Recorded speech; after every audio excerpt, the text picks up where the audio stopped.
एक बात पे गौर कीजिए, जो सेंट्रल पॉइंट है उसकी तरफ आ जाए सारे मिलकर। मुझे बताएं, किसी सियासतदान में जरूरत है कि हमारे प्रोग्राम बंद करे, हमें पर्चे दे, हमें अंदर डाले या हमें कत्ल कर दे?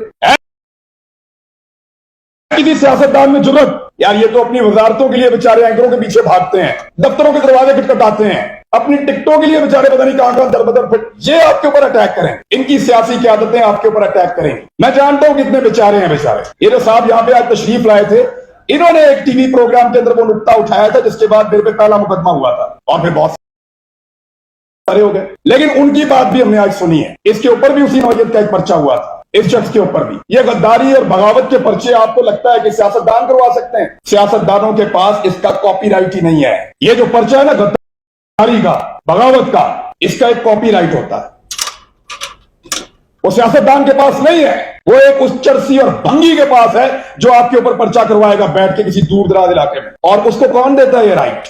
वो जिसके पास ये कॉपीराइट है ना, जो बहुत ताकतवर है, एस्टेब्लिशमेंट पाकिस्तान की। अभी एक नाम लिया यहां पे मालिक साहब ने, एक जर्नैल का नाम लिया जो रिटायर हो गया, बहुत सारे रिटायर नहीं भी हुए। क्या यहां बैठे हुए आप सारे लोग नहीं जानते? मुझे एक आदमी या एक मेरी बहन हाथ खड़ी करके बताए कि उसको नहीं पता कि अरशद शरीफ को किसने मारा। खड़ा हाथ, कोई एक।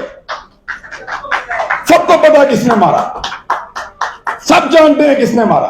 वो क्यों गया अपना मुल्क छोड़कर? वहां जंगल में पड़ा रहा 2-2.5 महीने तक, वहां खड़ा होकर बात करता रहा कि मुझे मेरा बोलने का राइट मिलना चाहिए, मैं बोलना चाहता हूं, मैं बोलता रहा। शिकायत करता रहा, शिकायत लगाता रहा, जजेस को लिखता रहा, मैं साथ था। साबिर शाकिर भाई वहां से बरतानिया से ऑनलाइन थे। मैं आपको बताता हूं क्या हुआ था उस दिन। साबिर शाकिर बरतानिया से थे, समी इब्राहिम साहब थे, मैं भी उनके साथ था। अरशद शरीफ वो इतना बड़ा फाइल, वो पूरा एक पुरंदा बनाकर लेके आए थे, रिकॉर्ड। या जो सेनेट की कायमा कमेटी है उसके अंदर निकाले वो वीडियो, देखें अरशद शरीफ ने बताया उनको कौन मारना चाहता है। आप इंक्वायरियां करवा रहे हैं, JIT बिठा रहे हैं, आप चाहते हैं इसके ऊपर और इंक्वायरी हो। वो अपनी जिंदगी में बताकर गया मुझे कौन मारने वाला है। निकाले वो वीडियो, उस दिन रिकॉर्ड हो रहा था, सब बताया था। साबिर शाकिर ने बताया कि उसको किसने धमकी लगाई कि मुझे जहाज के अंदर से उन्होंने कहा तुझे उतार देंगे और उतार के पाकिस्तान में लाके निशान इबरत बना दें। पूछे उससे, अहमद दुरानी क्यों है पाकिस्तान से बाहर? मुहित पीरज़ादा क्यों पाकिस्तान में बैठ के प्रोग्राम नहीं कर रहा? साबिर शाकिर पाकिस्तान वापस आने का इंतजार कर रहा, क्यों? अरशद शरीफ से जब बात हुई वो पाकिस्तान वापस आना चाहता था, उसको तो पाकिस्तान में रहना था। वो जान बचाने के लिए किसके डर से भागा? सब जानते हैं पाकिस्तान की एस्टेब्लिशमेंट। और एक बात मैं क्लियर करूं, दौर चाहे इमरान खान का है, दौर चाहे ये PDM का है या किसी और का दौर है, ये सियासतदानों की कोई औकात नहीं है। मीडिया अब उनसे आगे है मेरे ख्याल में। हम इतने बुज़दिल और इतने कमजोर नहीं है कि इनसे मार खाएं।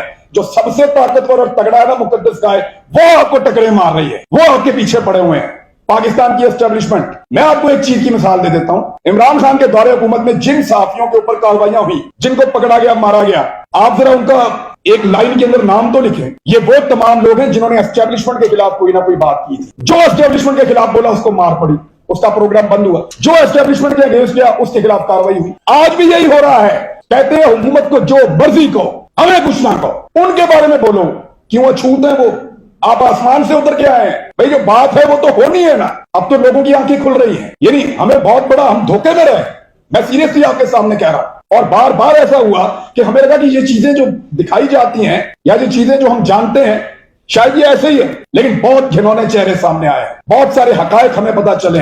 अब एक दूसरे का मजाक उड़ाने की बजाय असल मसले की तरफ आए। आप सबको भी एस्टेब्लिशमेंट ने मारा था, हम सबको भी एस्टेब्लिशमेंट मार रही है। अरशद शरीफ के कत्ल के लिए भी पाकिस्तान की एस्टेब्लिशमेंट जिम्मेदार है। 18 मुकदमे थे उस आदमी के ऊपर, गद्दारी के और बगावत के। 24 मेरे ऊपर हैं, 11 इधर है समी इब्राहिम साहब के ऊपर। साबिर शाकिर पाकिस्तान से बाहर 1 दर्जन मुकदमे उसके ऊपर है। वो सिद्दीक जान, उसको मुकदमा दहशतगर्दी का उसके ऊपर देके उसको अंदर दिया है। लेकिन इसके ऊपर हमारे अंदर से भी ट्रोलिंग होती है। अच्छी बात है, हमने ये किया है तो हमारे साथ भी यही होना चाहिए। और अगर इसको रोकना है तो फिर मिलकर रोको।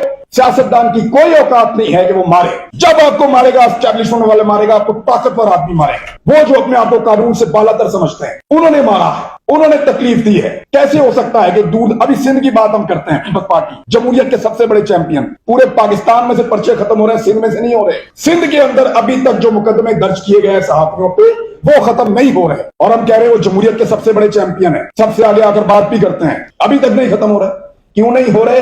एक्चुअली एस्टेब्लिशमेंट से उन्हें उम्मीद लगी है। अब उन्हें लगता है कि शायद हमारी बारी आएगी। आज पाकिस्तान तहरीक इंसाफ को लगता है कि वो गवर्नमेंट इन वेटिंग है, हो सकता है उनकी हुकूमत आ जाए, लेकिन उनको बड़ा क्लियरली अपने मंशूर में ये लिख कर देना हो, या फिर हम उनके पीछे भी ऐसे ही जाएंगे कि हमें इंसाफ चाहिए। सब जानते हैं किसने मारा है, सबको पता है। अदालत जो है उन्होंने नोटिस लिया। अब तक क्या हुआ? अब तक क्या हुआ? एफआईआर के अंदर से जो उनकी वालदा ने एफआईआर के अंदर नाम लिखकर दिए हैं, वो नाम आप निकाल दें, बात खत्म हो जाएगी। ले लें आप इंसाफ। पूरा पाकिस्तान जानता है जब तक अकेले अकेले बार खाते रहोगे सरों को फेंटा लगता रहेगा। ये आग आपके दरवाजे तक आएगी, हर एक के दरवाजे तक आएगी, और इस आग में आप सबको जलना पड़ेगा। एक साथ अगर आप इस लड़ाई को लड़ लेंगे तो शायद आप जीत जाएं, लेकिन जितना आप इस लड़ाई से भागते रहेंगे अपने अपने सर्वाइवल के लिए, आप नहीं जीत सकते। आज सारे लोग इल्जाम लगाते हैं कि फलां ने ये कर दिया, फलां सियासतदान ने ये कर दिया। जब से यहां बैठा हूं सियासतदानों की बुराई हो रही, और नहीं है वो इस काबिल यार। उनको बिला वजह पहलवान आप लोग मत बनाएं। वो इस काबिल नहीं है कि वो आपको मार सके। बेचारे अपनी जान बचाते फिरते हैं, कोई उधर छुप जाता है, कोई उधर चला जाता है। वो तो एक दूसरे से पूछते फिरते हैं कि पाकिस्तान से रुकिए या बाहर चले जाइए। हर एक को अपनी अपनी मुसीबत पड़ी हुई है। हुकूमत कितने दिन चलेगी, हम बच पाएंगे नहीं बच पाएंगे, वो हमें मारेंगे। यानी जिस आदमी से इन्होंने मेरे खिलाफ प्रेस कॉन्फ्रेंस करवाई, उसने मुझे पैगाम भेजा कि भाईजान मेरे से जबरदस्ती करवाई गई है। वो कहता है भाईजान मुझे पता है कि आप ऐसे आदमी नहीं है, मेरे से जबरदस्ती करवाई गई है। वफाकी वजीर ने पैगाम भेजा कि आपको यकीन दिलाता हूं हम नहीं मार रहे, वो मार रहे हैं। तो वो जो मार रहे हैं ना, वो आप सबको एक एक करके मारेंगे, एक एक करके मारेंगे, याद रखना।